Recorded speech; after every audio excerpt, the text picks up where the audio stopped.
evening again to everyone and welcome again to my channel, and nagbabalik na naman sa inyong harapan ang inyong chismosong kaaltab vlogger. Gusto ko muna ulit magpasalamat sa inyong lahat sa mga walang sawa na tumatangkilik, nanonood, sumusuport at sumusubaybay ng mga content ko here on my YouTube channel. So wag ninyong kakalimutan guys na i-share to, and syempre wag ninyong babaktawan o lalaktawan tong ating content ngayong araw dahil very very interesting to at mag-e-enjoy kayo sa ibabalita ko for today's video dahil sobrang ganda ng ating update ngayong araw. So tutukan ninyo, okay? So dumako na tayo sa ating main topic for today's video. Oh my gosh, Mayor meets Catherine's mother, and ganun din si Catherine na meet na yung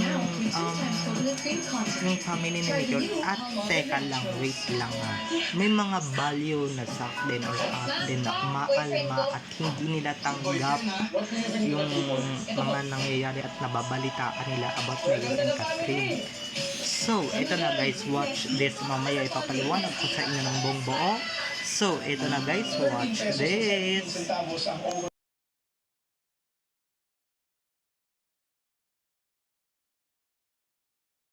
At kung nakita nyo na ngayong recap, so once again say thank you sa mga admins.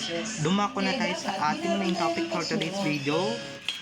Oh my god guys, oh my god, mapapa oh my god ka na lang talaga dahil eto na,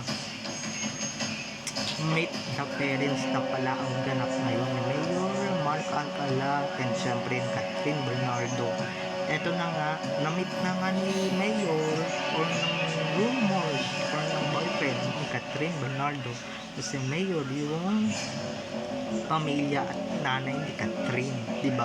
At syempre, botong-boto naman tong si Mother. At sa wakas guys, sa wakas, diba? Ibig sabihin yan, talagang mapupunto na yung kabaluan ng sakde na sa 10 lang ang members. At eto nga guys, ang siste, diba? Bukod dyan sa Meet the Family, ano yan, mapupunta na ba to sa kakasalan? Diba? Mapupunta na ba to sa wedding? Buti naman, diba? Para naman matigil na himasmasan na yung mga subject na yan, diba? Para mawala na yung pagkabaliw nila, mawala na yung mga saltik nila sa utak, diba?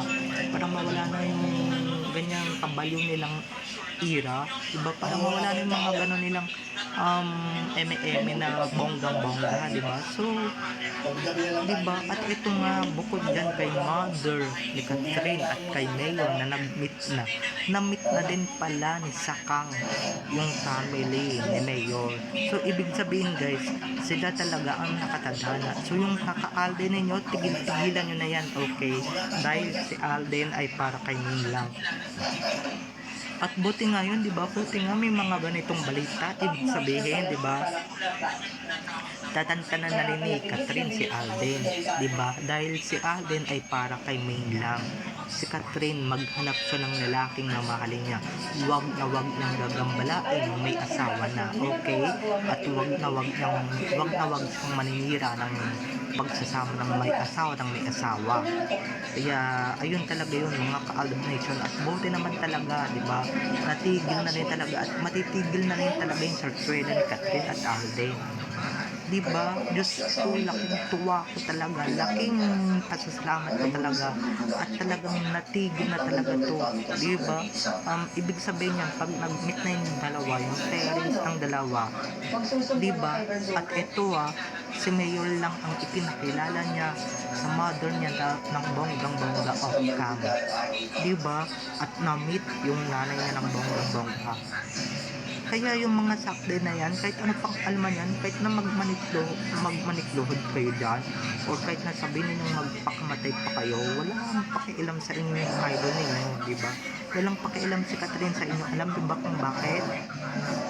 Drama lang yung sa kanila ni Alden, diba? Ganon din si Alden sa inyo. Walang pakialam si Alden sa inyo. May sarili ng pamilya si Alden, may asawa at mga anak na.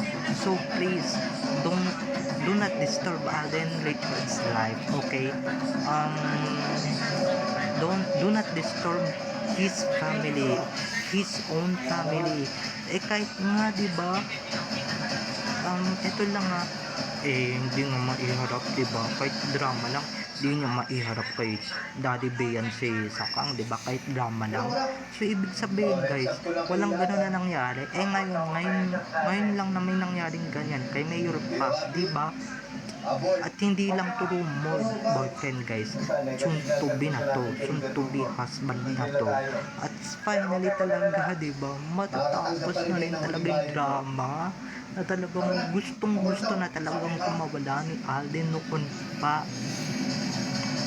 pa niya gustong kumawala, noon pa niya gustong ipawalang bisa yung sarsuela na yan, diba? Noon pa niya gusto talagang kumawala din sa mga kawalangyaan at sarsuelang kumakalat. Pero ngayon, guys, finally, eto na talaga yung balitang ikakalat natin. At syempre, paniniwalaan natin to at hindi to fake news sa kahit na tanongin nyo pa o tanongin nyo pa sa modern ng Sakang na yan, diba, never kami nagpapakalat dito ng fake news, okay? Pero yun na nga, finally, diba, nakahinga na rin talaga ako ng maluwag. At diba, free na ulit si Alden Records. Ibig sabihin, guys, si May lang talaga yung minamahal ni Alden, okay? Yung mga nakikita ninyo Sakang yan, kunwari niya lang yun, sumasakay lang siya, diba? Go with the flow lang siya kasi nga artista.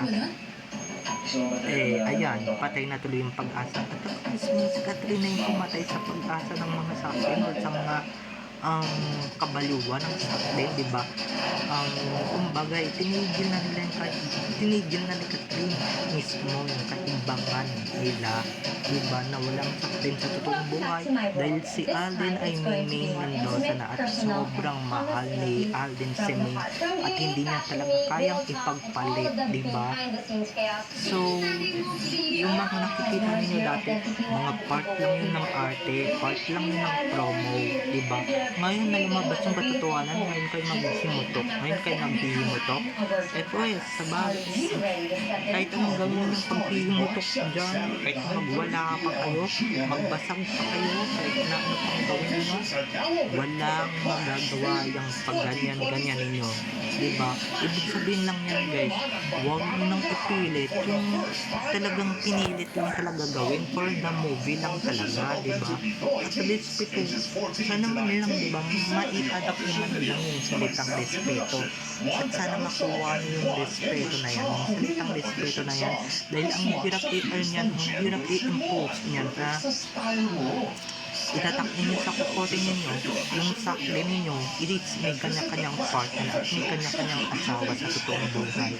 Okay, never na naging sila, never na naligaw si Alden dyan, never na ipakilala ni Alden sa magulang niya yan, si Catherine, at never din na ipakilala ni Catherine sa magulang niya yan, si Alden, okay?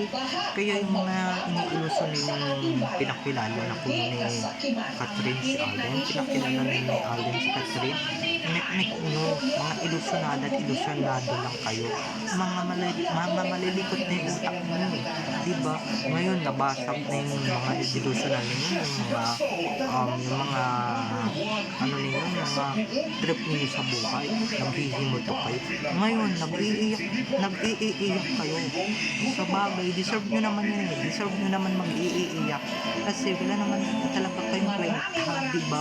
Kayo yung mga fans na talagang umaas lang talaga sa wala, diba? Kayo lang naman yung mga fans na medyo malilikot na talaga yung utak at isip at kailangan na talagang magpa-check up, diba?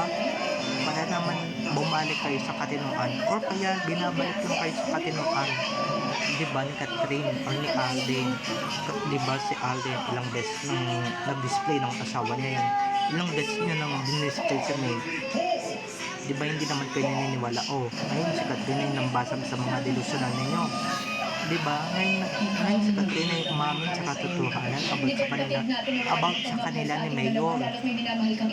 Hindi pa rin kayo naniniwala. Pues wala nang magagawa yung mga pagganyan-ganyan ninyo, pa-arte-arte ninyo, wala nang magagawa yan. Tanggapin nyo na lang yung katotohanan na yung Catherine ninyo is for hello love goodbye lang at hello love again na lang. Total, tapos na yung mga yun. Tapos na rin talaga yung pag-ano ninyo, yung pag-didelusyonan ninyo, pag-ilusyon ninyo. Meron talagang sinasutong buhay, diba?